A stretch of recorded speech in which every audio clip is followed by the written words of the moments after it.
For the Liberal Democrats, Will Forster. Thank you, Madam Chair. Wanting to leave something for your children as a parent is just a natural part of that role.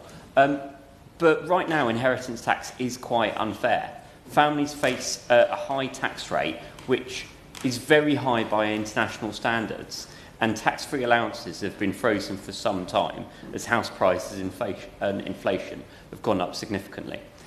It's understandable that people I've met on the doorsteps in Woking over the last years have said that they're worried about their families being caught up by that tax, even though they're by no means wealthy.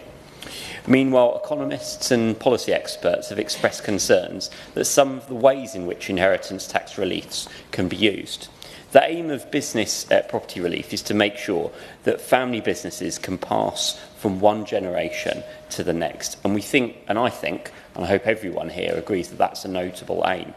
Woking is a town teeming with family businesses, and indeed we all have family businesses in our constituencies that are near and dear to our constituents. These businesses enrich our areas economically, but also culturally, making our areas all unique from each other. We need to make sure that those family businesses are really genuinely protected by new rules.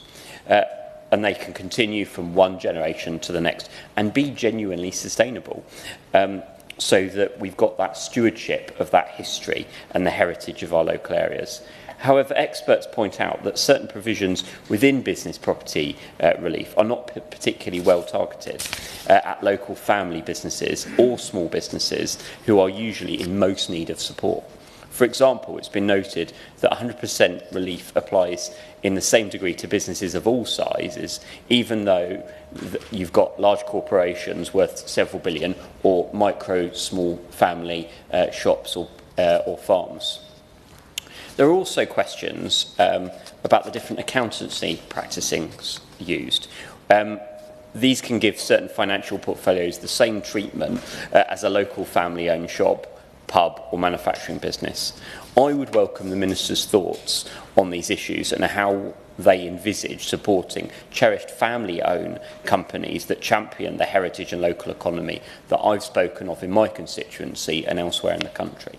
It's equally important that family-owned farming businesses are preserved and protected, and I know that's what most of the contributions in this debate have focused on.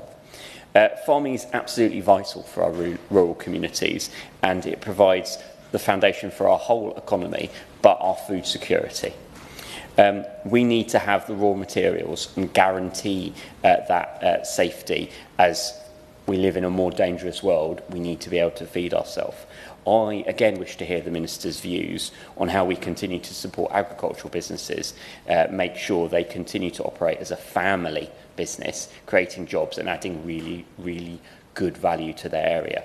I would also urge the Minister to practically recognise the contribution of our farmers by accelerating the rollout of the new Environmental Land Management Scheme, properly funding it with an extra £1 billion a year to support profitable, sustainable and nature-friendly farming.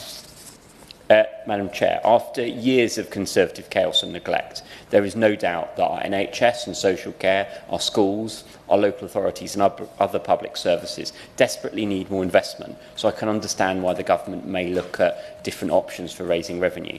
Our GPs are overstretched, hospitals are overcrowded and school buildings are crumbling. But at the same time, families and pensioners are struggling with the rising cost of living.